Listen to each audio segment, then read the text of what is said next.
Hey, sweeties. Thanks for staying tuned. If you haven't already listened to part one, you may want to go back so the conversation flows and makes better sense for you. But let's get into it. What about marriage? Like, as far as, like, for me, um, your mother has a very big influence on like all of us because I don't know if you know this, but I was going to school for journalism, Yeah. and I was at your mom's house, and hmm she switched my major, and, and so now I am a nurse practitioner thanks to her switching my major, and I love it. I wouldn't change it. But my goal was always to be a journalist. But then once she got me into the program and I started seeing things, my goal was to be a nurse practitioner by, I think it was 30, but I was 20, 23, 24 when I got my master's degree. And then my goal was, and my goal for getting married, my goal has always been to get married at 25, which I did. I graduated the same week that I got married. I graduated with my master's the same week that I got married. And then my goal was to have children at like 28, and Tyson was born when I was 28. So I've always been like this goal oriented person in my mind too, kind of like you. hmm And I always had like things mapped out. Obviously, things can change, and but have you had that as far as like with, you said kids at 27? What about marriage? And then and then buying a house I want to do at 30, which we did that. But Yeah, I've always, I knew from a very young age that I didn't want to be like someone that just has a bunch of relationships or sleeps with a bunch of people or any of that stuff because one, that's how you catch diseases. And for sure. yeah, and especially in the city I live in, it's like everyone just like shares people and it's not very nice. But Right. I I haven't set like goals to when I want to be married by, or I know the kids. It's always been like 27, or like when I want to get a house by.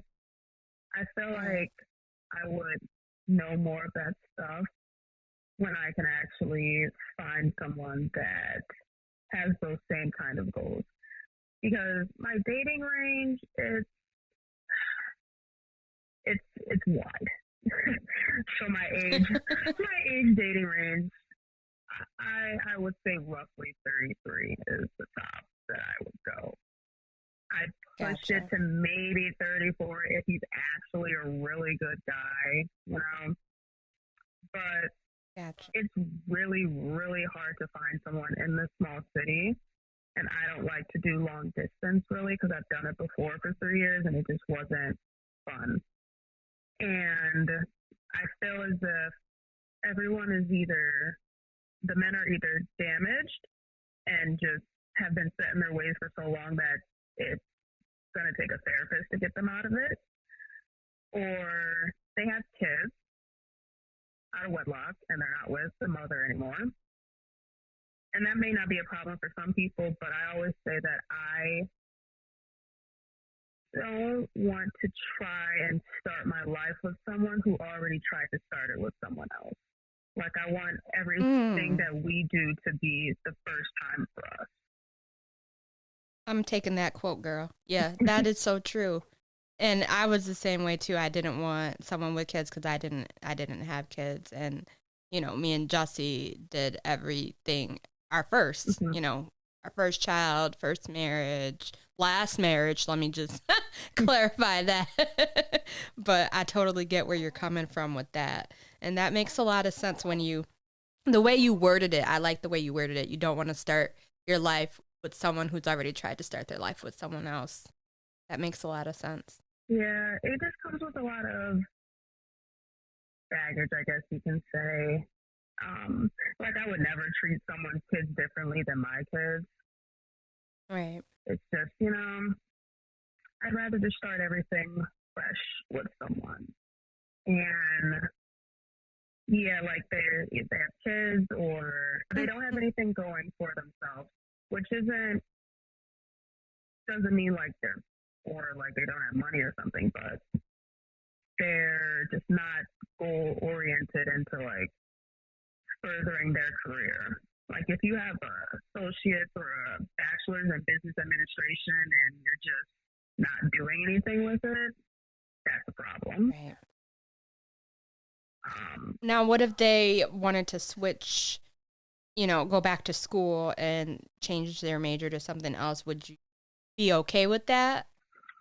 Like as long as someone is trying to do Doing something. Like for themselves, not just, I don't want to say small time stuff, but like when I worked in patient transport, that was something just kind of small-ish, I guess.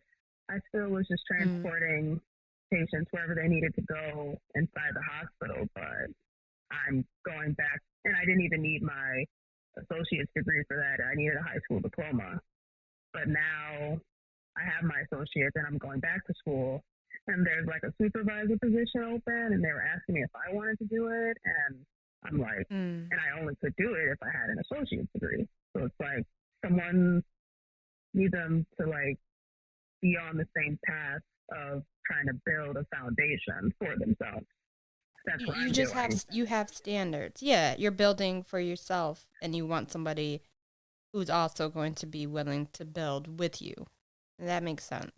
Yeah. Would you say that you have, besides those things, would you say that you have like a type? They need to be 6 feet tall and making 6 figures, and would you say you have a specific type when it comes to like that type of thing, or My type used to be very one-minded. I'm more open now, but as far as like features and personality and stuff, I'm 5'5". I would like someone who's at least 5'9", maybe 5'10". To where so I can put on some 3-inch heels and not be the same height. Like it sounds bad, it really does, but men get a certain way when some of them do. When you wear heels and you're taller than them, and I'm like, I'm sorry. I didn't plan this. right? But yeah, as far as ethnicity goes, I do not care. Black, white, Mexican, Korean, Chinese, freaking Muslim. Like I don't care. And you can be like in shape. You don't have to have abs and all this other stuff. I don't know if you've been hearing SZA's little SNL skit song, but talk about it's cuffing season and all the girls you need in a big boy. Yeah. I haven't heard that. And I think of a big boy as like a dad bod kind of guy, where you don't have abs, but you kind of got like that upper body build, and you got like some tone to your arms. Like you don't have to. Whose dad you been looking at? Because that is not a dad bod. No, not even. No, yeah, dad bods, they usually have decent looking arms, and then they don't have abs. It's just kind of like one tone chest area. Gotcha. I'm like, wait a minute now, because I haven't seen. Yeah, no, not some dad. Not the 50 year old. like the mid 30, low 40 dad bod. Gotcha. Yeah. No. So you want somebody that is, it seems like putting in work in all aspects of their life. Yeah. Like they're staying healthy. They're working on their self-development and growth, and they're working on their career and all that. Yeah, because I'm doing the same thing. And I'm not going to expect someone to be at the same spot that, like, I'm at, because I'm not even really at like a high point in my life. But I work out, I take care of my body, I try to eat right, but also I like to eat. So yeah, That's all right. I'll have a salad one day, but the next day I'm eating wings and fries. You know, Right. you don't have to Balance. some health. Balance, though. Right. It's all about balance, for sure. Yeah. Definitely all about balance. And I keep saying it, but 22 years old, to be where you are, you said you're not at a high point.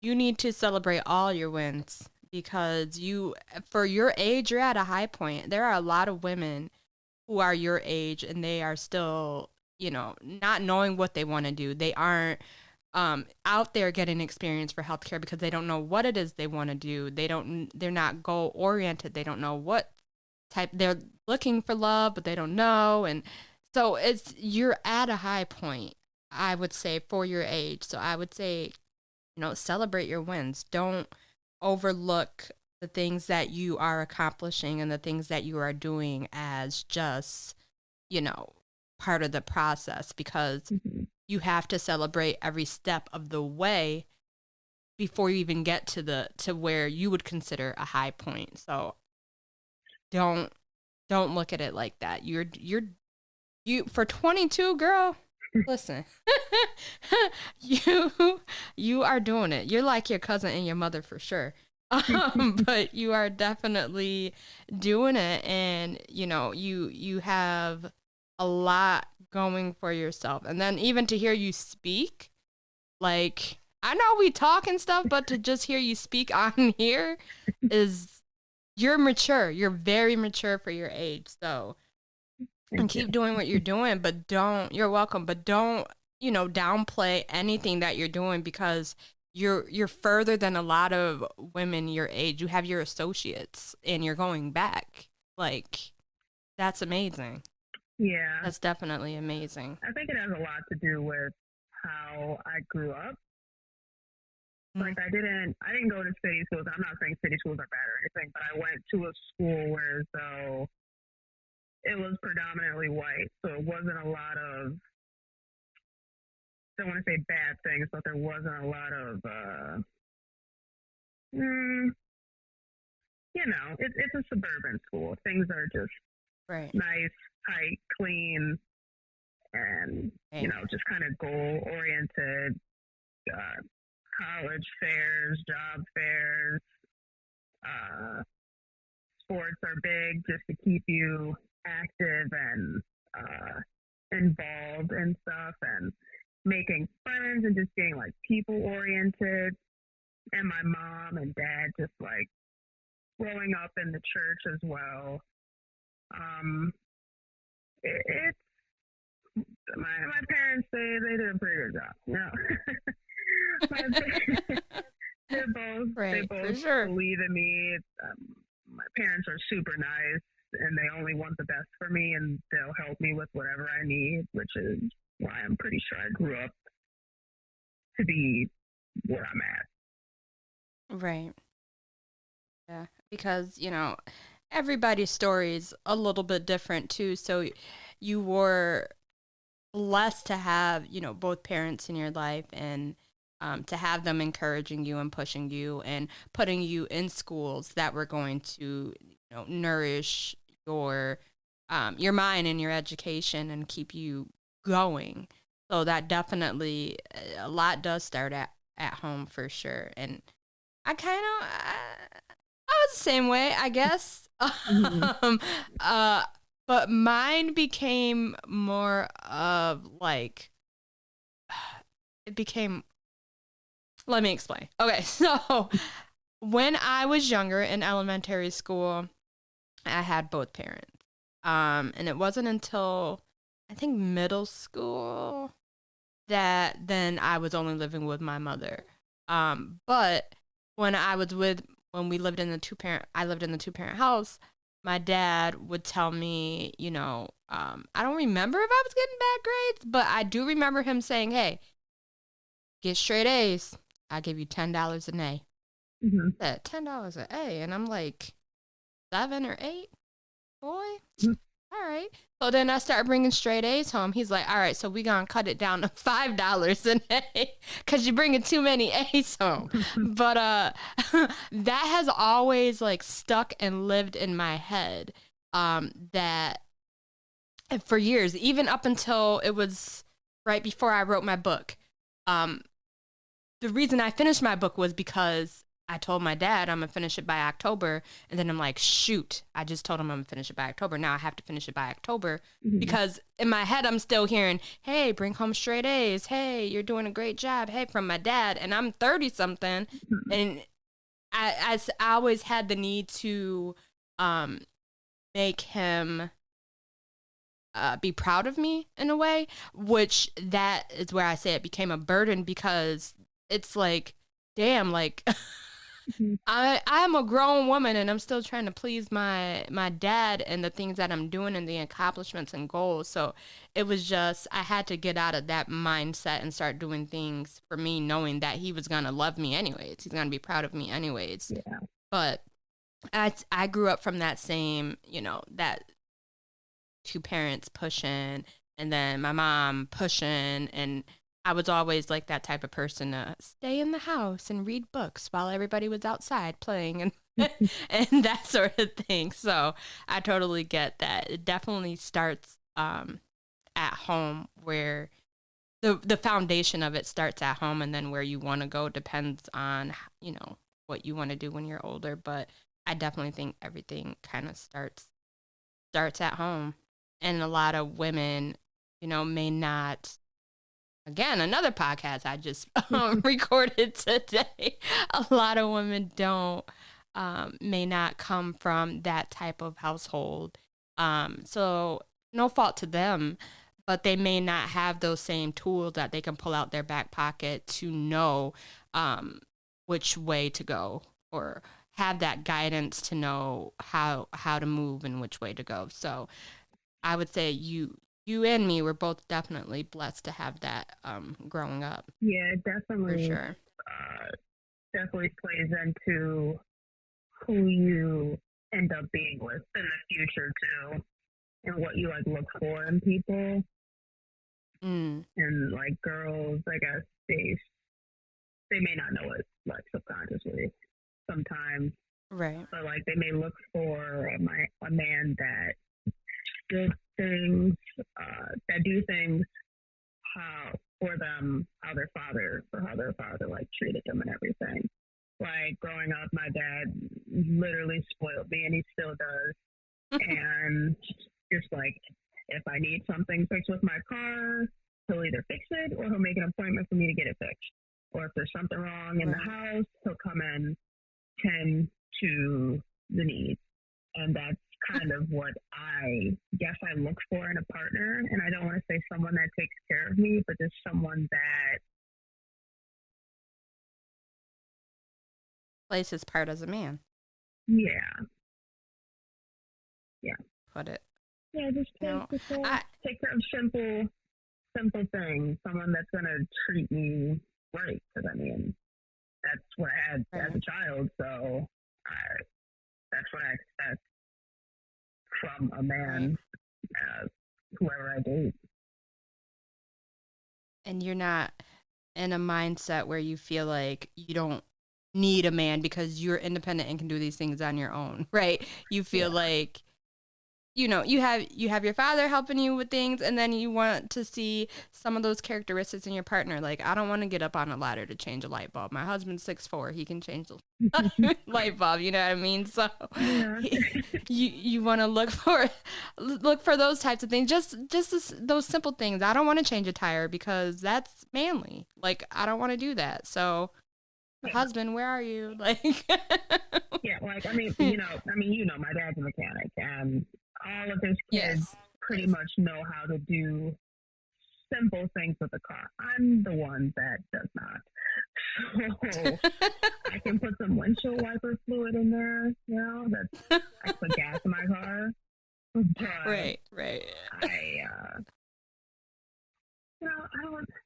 I keep trying to think of how how to say it, but the only thing I can keep thinking of is someone to just like take care of things. Right. Not for me being Take a care of things. but Take care of the things that they can take care of, though. yeah. Like yeah, I totally get that. I totally get that.